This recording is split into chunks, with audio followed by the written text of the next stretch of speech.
Hello everyone, আসসালামু আলাইকুম। নতুন ব্লগে সবাইকে ওয়েলকাম জানাচ্ছি। আজকে হচ্ছে প্রচুর শীত ছিল।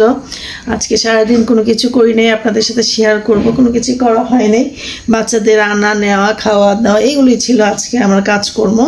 তো রান্না বান্নাও করি নাই।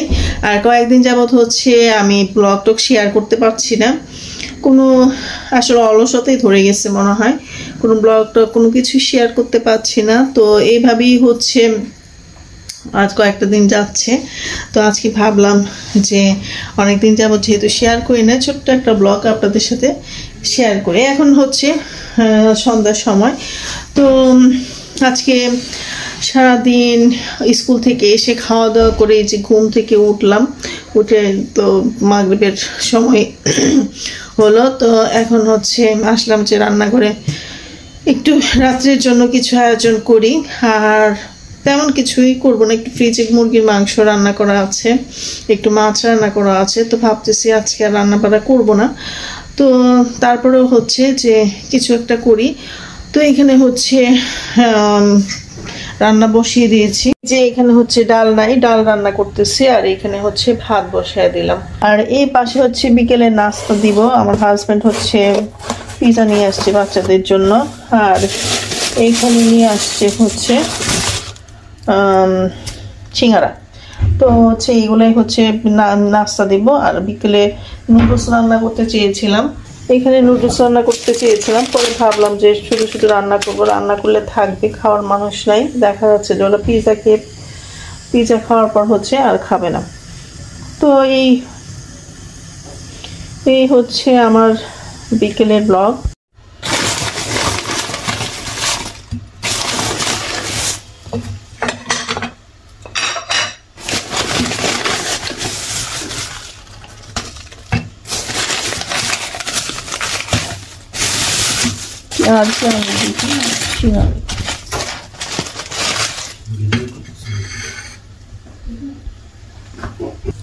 তো জায়ানের জন্য হচ্ছে পিজা নিয়ে আসছে,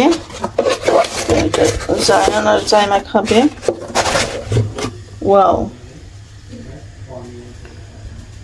সুন্দর একটা পিজা নিয়ে আসছে। তো এটা দুই ভাই বোনে খাক।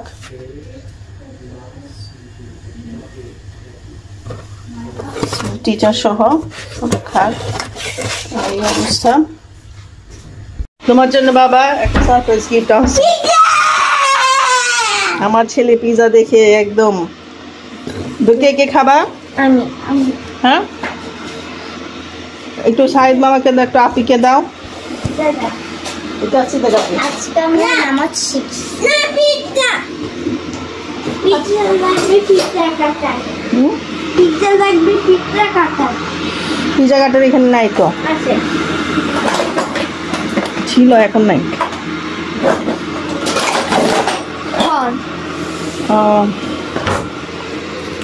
ধুয়ে নাও, এদিকে তো আমাকে ধুয়ে দিই, ধুয়ে মুছে দিই।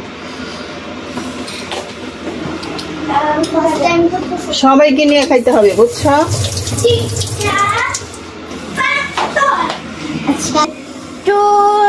আজকে তো খালামণি হ্যাপি বার্থডে। তাহলে আগে কেটে ফেললাম। এটা তো জায়ানের জন্য খালু আছে। এভাবে কাটে না। হয়েছে তো। আহা, সব ফেলে দিচ্ছ, তাহলে লাভ কি হলো? এত এক্সাইটেড হলে হয়? 1 2 3 এই সব ফেলে দিচ্ছে, কিছুই বলার নাই। সাইড নেওয়ার জন্য রাখো, আপনির জন্য রাখো। 5 6 পিস করে 7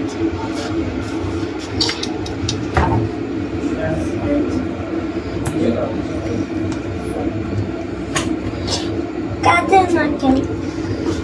তুমি তো উপরে সব কিছু খুলে ফেলতেছো।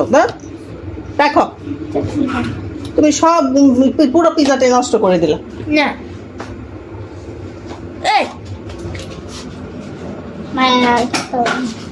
দেখি উপরে যদি সবটা চলে যায় খাবা কি? দেখি, ছাড়ো ছাড়ো বাবা, এনে রাখো।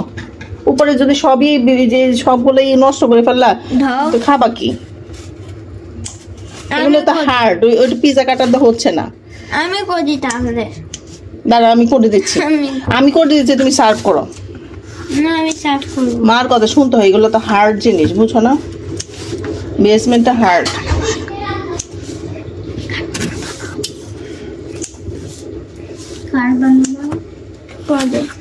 পুজো চলে গেছে? হ্যাঁ নামাজ শিখছি। কি শিখছো? নামাজ কিভাবে পড়তে হয়?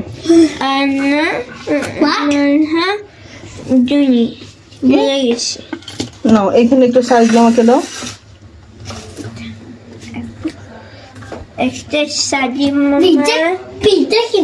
রান্না করছো? হ্যাঁ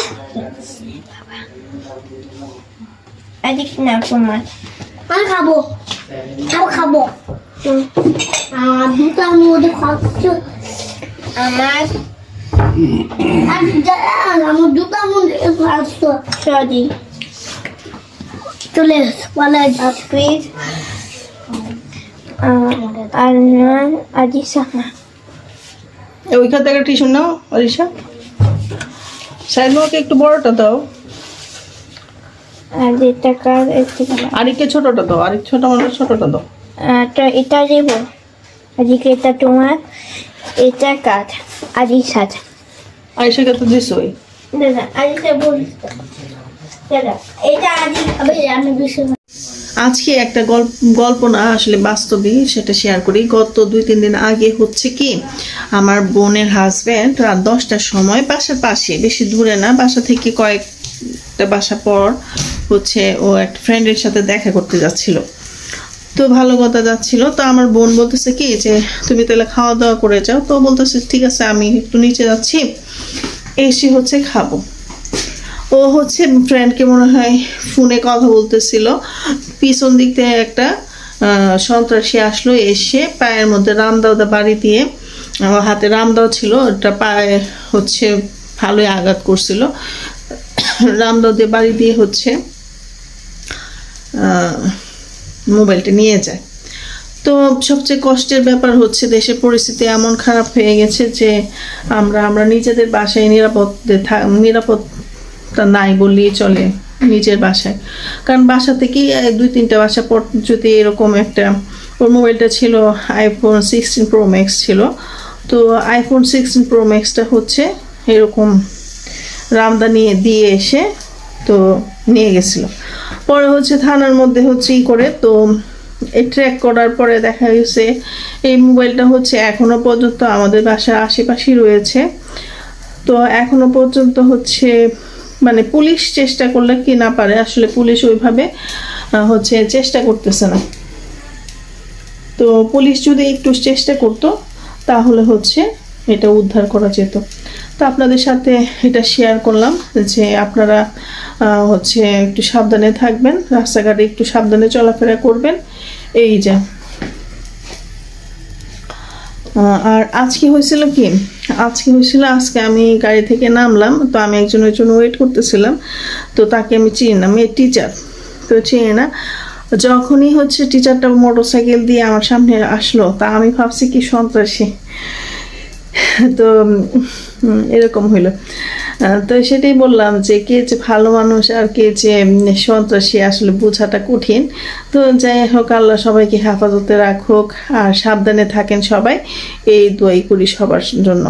তো আজকের মতো হচ্ছে ভিডিওটা এখানেই শেষ করছি, সবাই ভালো থাকবেন, আল্লাহ হাফিজ।